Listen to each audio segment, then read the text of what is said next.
বিসমিল্লাহির রহমানির রহিম। প্রিয় কিশোরগঞ্জ এবং হোসেনপুরবাসী, আসসালামু আলাইকুম। আপনারা জানেন, গত বৃহস্পতিবার বাংলাদেশ জাতীয়তাবাদী দল বিএনপি কিশোরগঞ্জ 1 আসনে মনোনীত প্রার্থীর নাম ঘোষণা করেছে। মনোনীত প্রার্থীর নাম ঘোষণার পরপরই আমি ওনাকে অভিনন্দন জানাই এবং সেই অভিনন্দন জানিয়ে আমি ফেসবুকে একটা পোস্টও দিই এবং এরপর থেকে কিশোরগঞ্জ শহরে এবং হোসেনপুরে নিরবিচ্ছিন্নভাবে প্রতিনিয়ত কিন্তু এটার আন্দোলন সংগ্রাম হচ্ছে এই মনোনয়নকে কেন্দ্র করে, এবং অনেক সিনিয়র নেতৃবৃন্দ এই মনোনয়নের ব্যাপারে কিন্তু আপত্তি দিয়েছেন এবং মিছিল, মিটিং সহ এবং সাংবাদিক সম্মেলন সহ কিন্তু প্রতিনিয়ত প্রোগ্রাম এই মনোনয়নের বিরুদ্ধে প্রোগ্রাম চলমান আছে। আমি একটা কথা বলতে চাই বিএনপির একজন কর্মী হিসাবে। এই মনোনয়ন ডিক্লেয়ারের আগে আমাদের নেতা জনাব তারেক রহমান আমাদের কিশোরগঞ্জ আসনের সদর আসনের সকল প্রার্থীকে নিয়ে ডেকে বলেছিলেন যে দল থেকে যাকে দেওয়া হবে তার মনোনয়ন যেন মেনে নেওয়া হয়, এবং কারণ একটি মনোনয়ন অনেকের মধ্যে ভাগ করে দেওয়া সম্ভব নয়, এবং সর্বোচ্চ শালীন এবং দলের প্রতি আনুগত্য প্রকাশ করার জন্য বলা হয়। এবং ওই দিন জনাব তারেক রহমান যখন বক্তব্য দিচ্ছিলেন, ওনার চোখের কোণে আমি অশ্রু দেখতে পেয়েছিলাম, এবং আমি মনে করেছিলাম বিএনপিকে আমার মনে ধারণ করতে হবে, হৃদয়ে ধারণ করতে হবে, এবং এই ক্রাইসিসে বিএনপির পাশে থাকতে হবে, যেভাবে বিগত সময়ে আমি ছিলাম। আপনি কিন্তু মনোনয়ন ঘোষণার পরেই যেভাবে কিশোরগঞ্জের অস্থিরতা শুরু হয়েছে, সেই অস্থিরতা থামানোর জন্য আমি একটা আপিল করেছি, যে আপিলটা হচ্ছে কেন্দ্র যেন পুনরায় জিনিসটা বিবেচনা করে দেখেন যে এখানে কোনো গ্যাপ হয়েছে কিনা, সিলেকশনটা সঠিক হয়েছিল কিনা, বেঠিক হয়েছিল কিনা। কাজে এটা যদি দেখতে হয় তাহলে স্পটে যে পক্ষ বিপক্ষ যারা আছে সকলকে কিন্তু এই জিনিসটা যাচাই বাছাই করে যেন রিভিউ করা হয়, এই ছিল আমার একটা বক্তব্য এবং আপিল। এবং তাহলে হবে কি, যদি আপনি জানেন আমি একজন আইনজীবী, এবং আইনজীবী হিসেবে কিন্তু ম্যাজিস্ট্রেট কোর্ট কোনো একটা সিদ্ধান্ত দিলে সেটা জাজ কোর্টে আসে, জাজ কোর্ট কোনো একটা সিদ্ধান্ত দিলে হাইকোর্টে আসে, হাইকোর্ট থেকে সুপ্রিম কোর্টে, অনেকগুলো ধাপের পরে কিন্তু একটা ফাইনাল সিদ্ধান্ত আসে।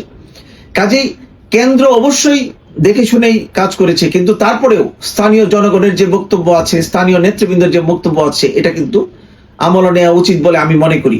এবং সেই জন্য কেন্দ্র থেকে যদি অনতি বিলম্বে এই জিনিসগুলোকে অ্যাড্রেস করে এক্সামিন করে দেখা হয়, রি এক্সামিন করে দেখা হয়, এবং স্থানীয় যে ভোটাররা আছে, কারণ এখানে শুধু দলের নেতা কর্মীরাই কিন্তু এখানে ভোট দিবেন না, আমাদের কিন্তু এখানে অন্য দল বলেন যারা পার্টিসিপেট করছে না, আওয়ামী লীগের একটা একাংশ আছে, অন্য সাধারণ মানুষ আছে যারা কোনো স্পেসিফিক কোনো দলের ওইভাবে সমর্থন করে না, তাদের ভোট কিন্তু আনতে হলে আমাদেরকে কিন্তু একজন গ্রহণযোগ্য এবং যোগ্য ব্যক্তিকে কিন্তু মনোনয়ন দেওয়া উচিত বলে আমি মনে করি।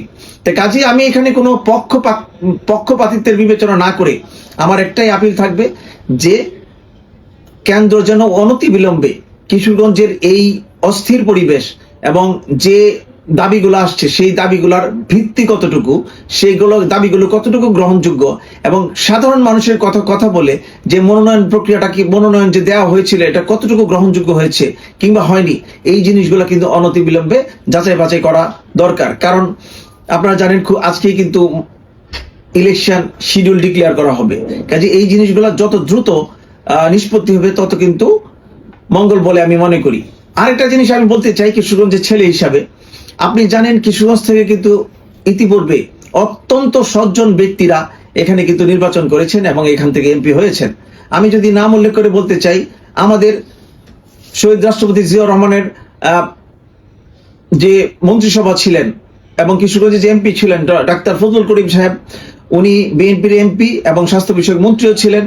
পরবর্তী সময়ে মাওলানা আতা রহমান খান, উনি অত্যন্ত সজ্জন ব্যক্তি ছিলেন, নামকরা আলেম ছিলেন।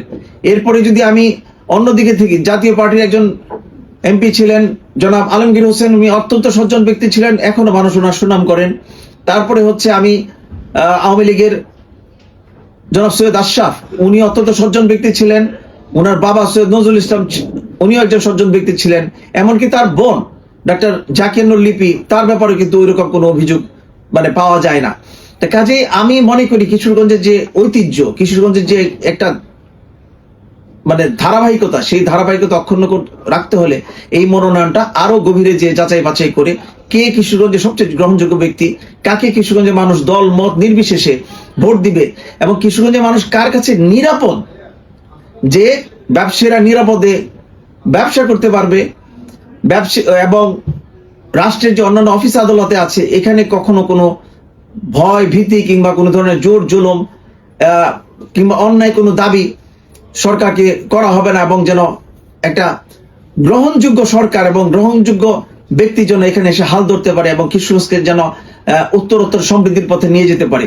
তো কাজেই আমি আর আমার কথা দীর্ঘায়িত করব না, আমার একটাই আপিল, সেটা হচ্ছে যে যেহেতু আমরা দল করি এবং কিশোরগঞ্জে অন্যান্য মানুষ যারা সিনিয়র নেতৃবৃন্দ আজকে যারা বিএনপিকে এই পর্যায়ে এনেছে ওনাদের কথাগুলো দেখা উচিত এবং কিশোরগঞ্জের সাধারণ মানুষের কথাগুলো আরো গভীরভাবে পর্যালোচনা করা উচিত। তাহলে হয়তো একটা কাঙ্ক্ষিত নেতৃত্ব এবং কাঙ্ক্ষিত কিশোরগঞ্জ এবং অবশেষে একটা কাঙ্ক্ষিত বাংলাদেশ আমরা পাবো। আপনারা সকলেই ভালো থাকবেন এবং একটা সুন্দর সমৃদ্ধশালী কিশোরগঞ্জ এবং বাংলাদেশ গড়ার জন্য আমরা দৃঢ় প্রত্যয় আমাদের আছে। আমরা কখনোই এই আমাদের প্রত্যয় থেকে সরে আসবো না ইনশাল্লাহ। আল্লাহ সহায় হোক। আপনাদের সকলের মঙ্গল এবং সুখ কামনা করে আজকের মধ্যে এখানে শেষ করছি। আসসালামু আলাইকুম।